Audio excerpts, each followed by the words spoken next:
क्या आप जानते हैं भगवान राम को भगवान बनने की जरूरत ही नहीं थी। वह चाहते तो शक्ति दिखा सकते थे, मगर उन्होंने मर्यादा चुनी। राजा होकर भी त्याग किया, पुत्र बनकर भी वचन निभाया और मानव बनकर पूरी मानवता को जीना सिखा दिया। श्री राम इसलिए पूजे जाते हैं क्योंकि उन्होंने सही होना चुना, सुख में भी दुख में भी। वीडियो को अंत तक देखिए क्योंकि ये केवल कहानी नहीं, जीवन जीने का रास्ता है। भगवान श्री राम के चरणों में कोटि कोटि नमन। उस सत्य के, उस करुणा के और उस धर्म के सार के, जिनका जीवन केवल कथा नहीं बल्कि आदर्श की शिला है। राम कोई एक व्यक्ति नहीं, वे एक चेतना है। उनके चरित्र की ज्योति आज भी अंधकार में पथ दिखाती है। तुलसीदास जी ने रामचरितमानस में जब राम का चित्र खींचा तो उन्होंने मनुष्य के सर्वोच्च नैतिक स्वरूप की प्रतिमूर्ति कर दी। राम का बाल्य चरित्र संयम और करुणा का संगम था। अयोध्या की धरती पर ब्रह्म तेज के रूप में अवतरित राम बचपन से ही अद्भुत थे। उनका व्यवहार सौम्य, वाणी मधुर और दृष्टि करुणावान थी। वे सभी के प्रति समान प्रेम रखते थे। सेवक हो या राजकुमार, किसी में भेद नहीं करते थे। उन्होंने कभी किसी से ईर्ष्या या अहंकार नहीं पनपने दिया।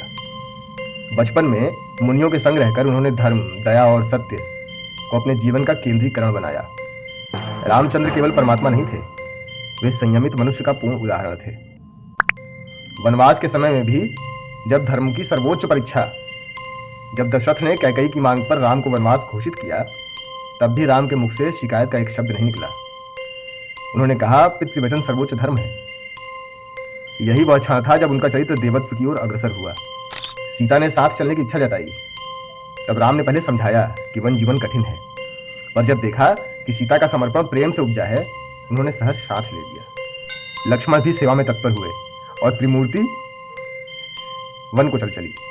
धर्म राम, प्रेम सीता और सेवा लक्ष्मण। वन में रहते हुए भी राम का आचरण समानता का था।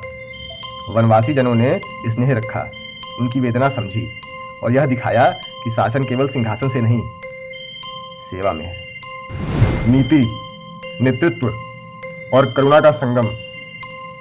राम का नेतृत्व युद्ध भूमि की रणनीतियों में नहीं बल्कि शांति के प्रयत्नों में झलकता है। हनुमान, सुग्रीव और विभीषण ने उनका संबंध केवल लाभ के लिए नहीं बनाया, विश्वास के लिए। उन्होंने हमेशा कहा, जो शरण आए उसकी रक्षा मेरा धर्म है। विभीषण जब रावण को छोड़कर राम की शरण में आए तो राम ने अपने सहयोगियों के विरोध के बावजूद यही कहा कि शरणागति से बड़ा कोई धर्म नहीं। राम का यह करुणा युक्त दृष्टिकोण आज भी नीति और शासन की आत्मा है। हनुमान से उन्होंने जो स्नेह रखा वह केवल भक्तिपरक नहीं बल्कि गुरु शिष्य और सेनापति सैनिक की उदात्त एकता को दर्शाता है। राम का हृदय युद्ध से पहले भी शत्रु के प्रति द्वेष से भरा नहीं था। वे रावण के ज्ञान और तपस्या का भी सम्मान करते थे। भातृभाव से पूर्ण और कर्तव्यनिष्ठ राम का चरित्र केवल युद्ध की वीरता में नहीं, उनके भीतर का भातृप्रेम भी उतना ही तेजस्वी है। भरत, जो राज सिंहासन को उनके वनवास के दौरान स्वीकार कर सकते थे, उन्होंने राम की खड़ाऊ को सिंहासन पर रखकर सेवा की। राम भी जैसे ही लौटे भारत के इस त्याग को प्रणाम स्वरूप माना। और राम और लक्ष्मण का संबंध सेवा और स्नेह का अद्भुत प्रतीक है। लक्ष्मण ने 14 वर्षों तक न नींद देखी न आराम, केवल सेवा में रमते रहे। राम ने भी बार बार लक्ष्मण के प्रति कृतज्ञता जताई है। सच्चे नेतृत्व में सेवक का सम्मान जरूरी है, यह उन्होंने दिखाया। भगवान राम का माता सीता के प्रति प्रेम और मर्यादा बहुत आदर्श उदाहरण है। राम सीता का संबंध प्रेम से भी ऊपर है, यह मर्यादा और त्याग का प्रतीक है। सीता के अग्नि परीक्षा प्रसंग में राम ने राजा और पति के कर्तव्यों के बीच कठिन निर्णय लिया। यह दृश्य केवल इतिहास नहीं, यह नैतिक द्वंद्व का प्रकरण है। तुलसीदास कहते हैं कि राम ने यह अपने व्यक्तिगत भाव से नहीं, राजा की मर्यादा रक्षा करते हुए किया। यह सिखाता है कि धर्म कभी केवल भाव नहीं, एक सामाजिक जिम्मेदारी भी है। साथ ही राम ने सीता के प्रति परम सम्मान बनाए रखा। उनका वचन था, सीता मेरे हृदय में है। उनका यह आदर्श प्रेम भावनात्मक नहीं, आत्मिक एकता का प्रतीक था। रावण केवल एक दानव नहीं था, वह अहंकार, अन्याय और आसक्ति का प्रतीक था। राम ने उसके साथ शत्रुता या द्वेष से नहीं, धर्म की रक्षा के लिए उसका वध किया। युद्ध से पहले भी उन्होंने अंतिम क्षण तक सुलह का मार्ग अपनाया। राम का वचन था कि जो अन्याय करता है उसका विरोध भी धर्म है। उन्होंने यह नहीं देखा कि सामने ब्राह्मण है या राक्षस, धर्म के समक्ष कोई भी अन्याय योग्य नहीं। रावण वध के बाद राम ने उसके प्रति भी करुणा दिखाई। विभीषण को आदेश दिया कि रावण के अंतिम संस्कार पूर्ण सम्मान से हों। यह वह आदर्श है जहां न्याय और करुणा का संगम होता है। हम जिस राम राज्य की बात करते हैं, जहां पर न्याय, करुणा और समभाव का आदर्श हो, अयोध्या लौटकर राम ने जब राज्य संभाला, पर राजा बनने का अर्थ था सेवक बनना। राम राज्य में न दीनहीन कोई था, ना कोई अन्याय करने वाला था, ना लोभ का लेश था। सभी का ध्यान रखा गया।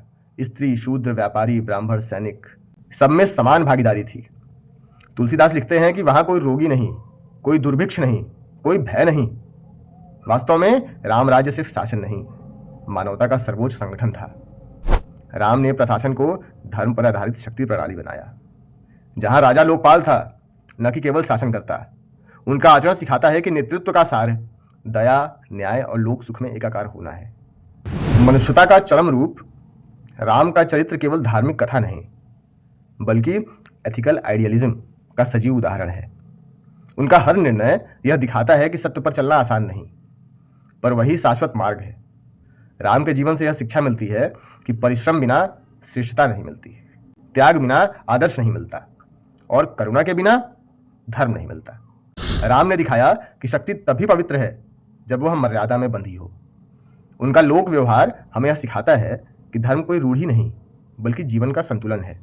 राम के चरित्र की तेजस्विता का माप उनके चमत्कारों में नहीं, बल्कि उनके संयम में है। वनवास, युद्ध, त्याग, सब अनुभव हमें यही सिखाते हैं कि सच्चा नेतृत्व त्याग में निहित होता है। आज जब समाज मूल्य संकट से जूझ रहा है, राम का आदर्श हमें स्मरण कराता है कि व्यक्ति का सबसे बड़ा धर्म है मर्यादा पालन और करुणा का विकास। राम हर युग के लिए एक दीप हैं, करुणा में नीति और नीति में सत्य का प्रकाश। जो इस तेज को समझ ले, वही सच्चे अर्थों में राम को जानता है। जय जय श्री राम। जय गौ माता की, जय भारत माता की। हर हर महादेव।